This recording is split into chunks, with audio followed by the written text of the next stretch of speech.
So EMI முறையில வாடகைக்கு பதிலாக நான் இஎம்ஐ கட்டுறேன் என்று வாழ்நாள் ஃபுல்லா இஎம்ஐ கட்டுறவங்களா இருக்காங்க. அப்படின்னா வாடகை கட்டினாலும் வாழ்நாள் ஃபுல்லா கட்டிட்டு தானே இருப்பேன். அதே மாரி கட்டிட்டு போறேன்.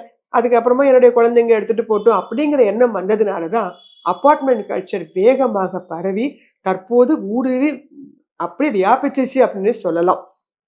ஸோ அப்பார்ட்மெண்ட் வாங்கும்போதும் கூட, அவங்களுக்கு வந்து அதோட யூடிஎஸ் அப்படிங்கிறது ரொம்ப கம்மியா தான் குடுப்பாங்க.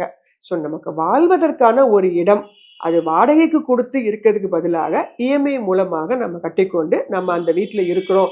அந்த உணர்வு மட்டும் தான் நமக்கு அப்பார்ட்மெண்ட்ல இருக்குமே தவிர, அந்த லேண்டு நமக்கு நெறைய சொந்தம் கிடையாது. பக்கத்துல இருக்க சுவர்களும் பெருசா சொந்தங்கள் கிடையாது. ஸோ அதே மாதிரி அ இந்த அப்பார்ட்மெண்ட் வாங்கும்போதும் கூட, இப்பலாம் உறுதித்தன்மை அப்படிங்கிறது ஜாஸ்தி இருக்க மாட்டேங்குது. ஸோ அதுதான் இப்ப அபார்ட்மெண்ட்ல இருக்கக்கூடிய பெரிய பிரச்சனையா இருக்குது. ஏன்னா ஹாலோ பிளாக் வச்சு கட்டுறாங்க. அந்த சாண்ட் கூட உங்களுக்கு வந்து சாண்ட் போட்டு கட்டுறாங்க. செங்கல் வச்செல்லாம் உங்களுக்கு கட்டுறது இல்ல பார்த்திருக்கீங்களா? ஸோ அதோடைய உறுதித்தன்மை என்பது அடுத்த 20 வருஷம் இருக்குமா? 10 வருஷத்துக்கு இருக்குமான்னே தெரியல.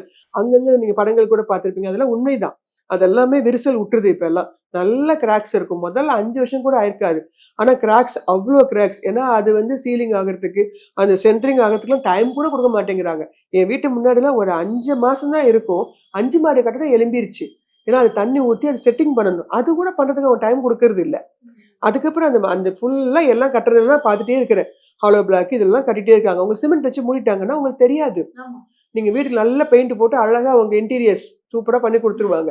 ஆனா போய் 2வது வருஷம் கூட இருக்காது. முதல் வருஷத்திலேயே உங்களுக்கு கிராக்ஸ் தெரியும்.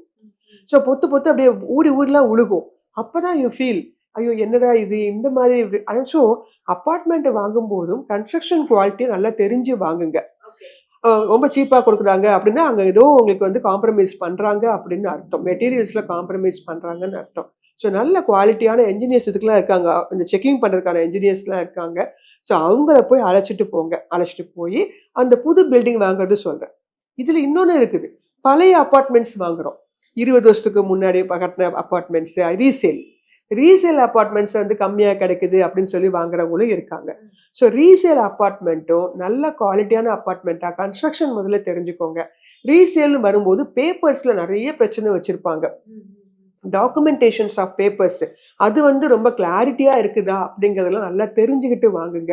இல்லாத பட்சத்துல அந்த இடத்துலயும் உங்களுக்கு வந்து ரொம்ப சீப்பா கிடைக்குது. நீங்க உள்ள போயிட்டீங்கன்னா, அடுத்து நீங்க அத விக்கும்போது தான் அது உள்ள பிரச்சனைகள் உங்களுக்கு தெரிய வரும். ஸோ அதனால ஃபுல்லாக பேப்பர்ஸ நல்ல லாயர்ஸ் கிட்ட எல்லாம் குடுத்து, நல்லா பேப்பர்ஸ ஃபுல் செக் பண்ணுங்க. பார்த்துட்டு அதுக்கப்புறம் குவாலிட்டி செக் பண்ணுங்க.